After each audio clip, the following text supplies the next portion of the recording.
is we're going to see if the curse is real. To explain real fast, in just about every tournament Zombie and I have cast, whether it's a WCS style group stage, whether it's DreamHack Open, whatever the case may be, whenever we have a rematch the second time around, the loser tends to be the one who wins and gets out of the group. So we'll see if this will be the case. If not, we will see Hart advance with his teammate Impact to the semifinals. For now, though, spawning on the leftmost side of Catalina, it's going to be the teal Terran player, Gumiho. In the upper rightish position as the red Terran, it's Axiom's Hart. Man, I just want to, again, kind of, like, it sucks that he lost 2-0.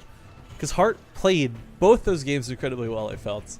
And there's this one really scary moment I remember, like, there was a pocket of Banleys that went into the heart of the Marines, but the focus fire was so intense, like, he didn't take any damage from it. So it kind of sucks that we're going to this completely different dynamic. You know, it's not like he's warmed up for this series in the slightest, but he did beat Gumiho the first time around, so we know he's got it in him.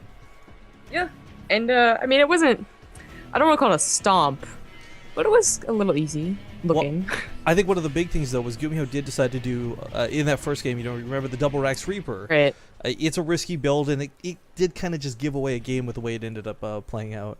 But it was one of those builds that could have won the game easily, too. So it was a risk, for sure. Yeah.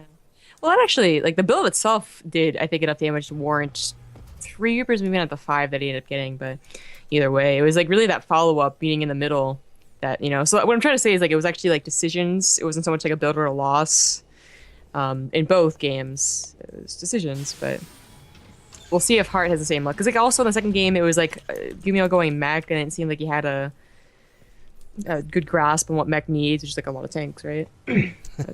Well, it was such a scrappy first series. I mean, we really didn't have like a macro Marine tank versus Marine tank. It's hard to say. Yeah, we didn't. This, that, the other. But I would love if we got it this time around. Definitely one of my favorite styles to watch play out, but both players are opening with a Reaper. Yeah. So hopefully no one panics and actually thinks it's a double Rax Reaper. Oh my god, get the bunkers down. You know, Gumiho's had a long time to sit and wait, and I think one of the biggest things about that is either you get bored and maybe your head's not in the game, or alternatively you've been preparing, maybe going over your own replays or just waiting to see what the rematch would bring. Because he doesn't, there was no guarantee whether he was fighting against Hart or Impact was the really scary thing, of course. But now he's fighting against Hart. Gumiho may have actually devised some sort of strategy in that downtime. Maybe. Well, the Reaper gets up here and finds you the Reaper. Hey, look at that. It did get a, if he had clicked on it, he would have seen that was a starport. It was pretty fast, though. I don't know if he would have clicked on it.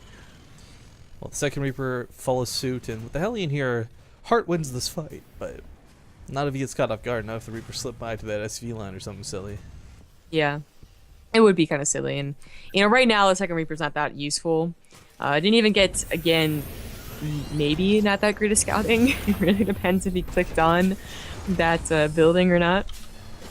But it's not a hard guess to make to, you know, Banshees. It's like TVT. Yeah, there's really only 2 openers to this outside of Cheese. You either open with that straight Banshee, or you play the defensive style, or you're going for the 1-1-1. Command center is coming up early like this. Not uncommon, but still, as far as the actual build goes, it's pretty easy to guess what Hart was doing. Yeah. And it's really not that hard to react to it and still be okay, you know? It's not like when you go for a Raven and Viking, it's like, well, now these are useless. Like, no, I don't want these. Like, throw them away. It's actually very useful.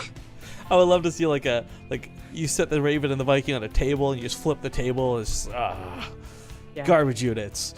But no, that's never the case. That is kind of one of the unique things I like, though, because, I mean, a lot of other matchups, units start falling off. Blink Stalkers in PvP becomes absolutely horrible as time goes on. But, yeah, in Terran versus Terran, I think units are still good the whole way through, and that's probably why I like this matchup so much. That wall, though, is going to work really nicely. This is... I love the Hart it went for. Neither player built this, anti-Hellion wall the first time they played. That's nice. That's a little annoying. Sees that it is a Banshee, confirms, rather, that what he saw was a starport, there's Banshees. He got an engineering base, he's going to have turrets. What's great about Banshees, though, is that it doesn't require... Huh, that's interesting. You cancel a tech lab? Anyways. Maybe this is right? Okay, whatever. Is that the Banshees can still find ways to do damage. It's actually Hart opening up with the Raven after that. So he's going to cloak, try and run away.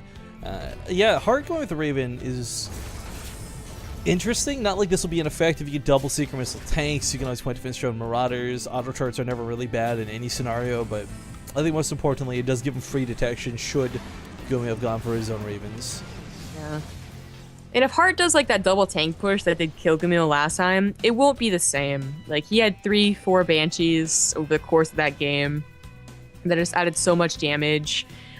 You know, with only one Banshee, you can try, because Stim's not going to be done, so you're not really at risk of, like, getting stimmed upon losing all your tanks. But he's probably just going to get, like, you know, pushed back, no problem.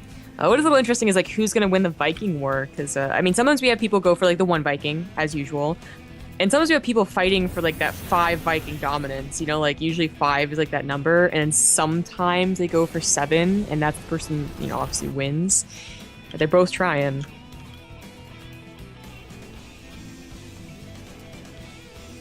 Well, at the moment, we got the production for Hart finally kicking up. He's trying to take this expansion, of course, but with the Widowmine and the tank where it is, even these Hellions aren't going to run by this. So there's no real danger for Hart to do this, transferring the SCVs over. I mean, all in all, he's a little bit behind, especially with that worker count, but I still wouldn't write him out of this game just yet.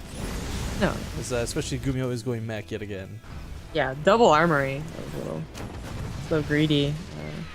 Man, TVT mech has changed so much over the last, like, even just year of StarCraft 2, really. Mech was definitely a thing that I think a lot of teams were playing with for some time, but what I do like about it for Gumiho is he's refined to a point where he can play this really efficiently. The same way Hart would throw away Marauders, we see Gumiho throw away tanks. I mean, it's a very unique style, but of course, the biggest, scariest thing that come down a little bit later are those Hellbats inside the medevacs. No, here's a problem. Like, the Vikings were very important. Actually, I think Gumiho realized that. Okay. So not that big of a problem anymore.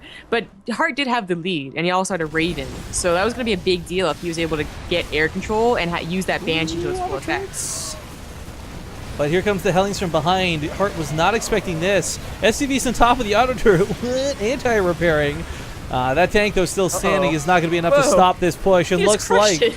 Yeah, this was the demolish. I mean, even with the SCVs on the front line, 21 of them went down. The Banshee's going to try and pick off this tank. It is going to fall. Nothing left for Gumiho to fight with. More tanks are on the way. He might just barely have the production for it, but he's lost so much SCV power while this was going on. I mean, 32 workers, then 33, 34. Good game. Hart's going to take game number 1. Woo! That was such a good call. You know, like, you make that call in your own game and you die, and you're like, ah. I know, it's really hard. Like, you get sandwiched. Yeah. Well, the other thing is the Hellions are shooting the tanks, not the Marines. I think that was a big problem. Had they connected to the Marines instead, maybe that goes a different way. But it's a hard... You got to run through the tanks, up that ramp, and connect to the Marines. A lot easier said than done. But, yeah, so game number 1 is going to go Hart. Map number 2 is going to be KenZy Station. I'll leave that to you, madam, as I have to go play another EIZO